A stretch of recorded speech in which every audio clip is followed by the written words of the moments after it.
Welcome to the Windsor Star News Cafe. I'm Beatrice Fantoni, and I'm here with Jennifer Klinec, who's originally from Windsor, and she's here to talk to us about her book, The Temporary Bride, which actually just came out today. That's right. Yeah, I mean, it's been out in the UK and other parts of the world for a while, but yeah, so it's just come out today.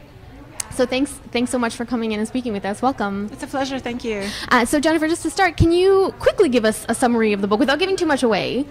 Sure. The premise of the book, when it was written, I was running a cooking school out of my apartment. So every night would be different. One night would be a Thai class. We would have bamboo chopping boards and cleavers on the table. The next day might be dim sum. We'd be rolling dough with little dim sum rolling pins. Another day might be a French class where we would have creme fraiche and quails and things. Every day was like a little adventure.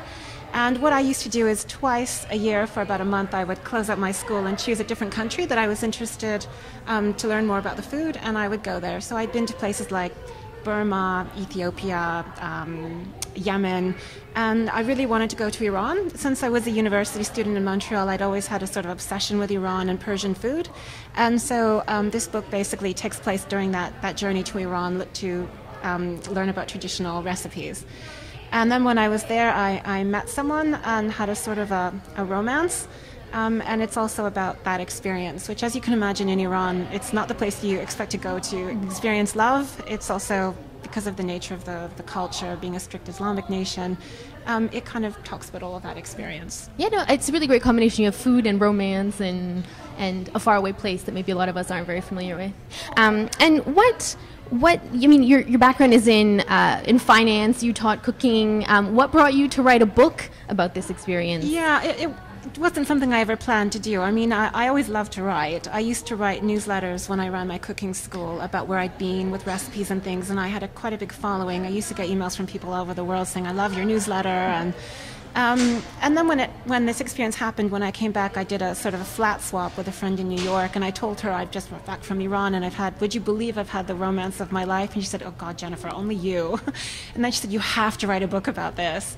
And she encouraged me, and I wrote a few sample chapters and sent it to an agent, and it kind of went from there. Oh, that's great. And was your intention to write more about the food or write more about the romance, or did it just sort of work together from the beginning? It all worked together. I mean, I think I could write about biochemistry and I'd find a way for food to be put in there, because food is just something I adore. I love cooking. I love reading about food. I love the culture, the ethnography of food. So the purpose of me going to Iran originally was food. That was what brought me there. And a lot of the kind of love story came about because of food, in a way. I actually met him because I went to his mother's home every morning, and we would spend 4 or 5 hours preparing the family meals together. So that was an integral part of sort of how we knew each other and came to know each other. And one thing that struck me is in the book, you included a lot of detail. Like, I was really surprised at how vivid all of the descriptions are. And I wondered how you managed to sort of remember and record all these things as you're going along, if sort of your intention maybe while it was happening was not to write a book about it. Yeah, I think I have an amazing food memory. I think sometimes when you taste something you really enjoy, you have the texture, you can almost feel crackling or crunching or creaminess in your head when you revisit it, when you try and remember what things tasted like. So I had quite a powerful memory of things there. I also had a lot of photographs that I would consult when I'd be writing a certain chapter. I would, like, for example, there's a chapter that takes place in a camel slaughterhouse. I did remember looking at some of the photos just to remember some of the detail that maybe I wouldn't have remembered, and I would include that in the writing. Yeah. And when you're writing about a place that's far away that also a lot of us might not be familiar with, how was it? How did you make sure you were sort of being sensitive to describing Iran and also the people that were in the book? These are actually real people. So. Yeah, that was crucial, because I think with a book like this, and I remember when it first was circulated around with publishers in New York, they really saw this as sort of eat, pray, love with a headscarf, you know, and kind of, I think there's so much propensity to sensationalize anything to do with the Middle East or Iran, and I was very careful not to do that. It is a very complex country, has a very old history, a beautiful culture, and I really wanted people to see that.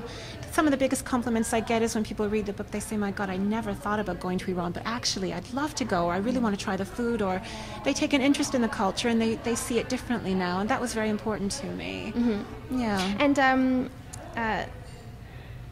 can you give us a sort of a preview, for those of us who like to talk about food, of some of the food that you might encounter in the book, and also what some of your favorite things that you learned to make in your own words? Absolutely. I mean, there's sort of a couple of pages in the book that I dedicate to the rice. Like Persian rice is something very, very unique and special.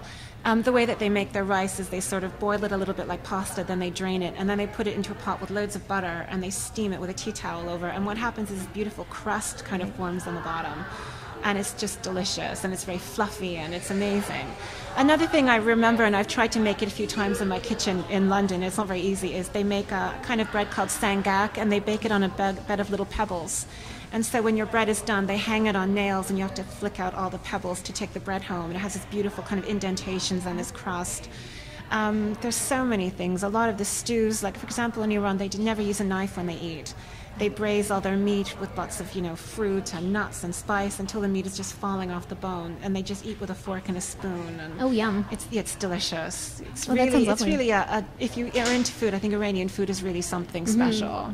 And can you tell us a little bit about what you're working on now? There's a next project? Yeah. One of the things, actually, I get a lot of people writing to me saying, even though there is a bit of an epilogue in the book, because I think the book, there's such a twist at the end. So many people say it's not what we were expecting at all, the way the book ends. What's happening now? What happened next? So I am going to start writing a sort of a sequel of sorts. Yeah. Will there also be food involved in this one? Inevitably. Oh, good. Absolutely.